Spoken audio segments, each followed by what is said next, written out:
All right, what do you see that looks different on this fitting? Do you see that little bit of gel kind of material that looks like it's on the outside there, that clear goop right there? See how small that is?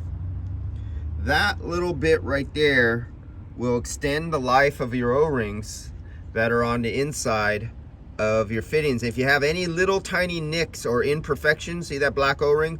If you have any little imperfections, that will make sure that you do not have a vacuum leak, and it will extend the life of that O-ring in there. And many guys overlook that. Just by putting it down like that, that now seals by using NYLOG. Another good use is silicone dielectric grease for spark plug grease. That's another thing. Now you're only putting it on the outside. You're applying it to the outside. You're not applying it. It's never getting on the inside. It's only going around the outside. And that small amount is all you need. This is made out of refrigerant oil.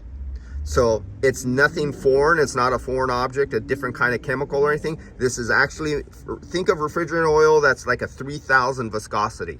That's all that is. And you just goop it on out there, and that's all you need. That's all.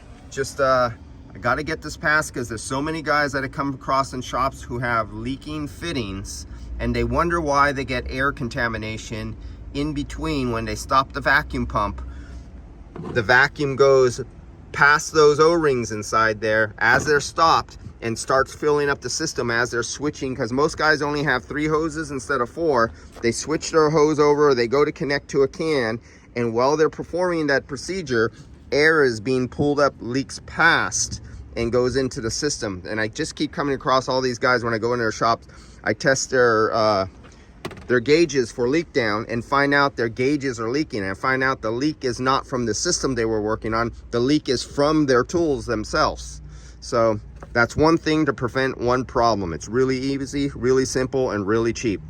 See you guys. Oh, True Tech Tools. That's where I get the stuff from. Online.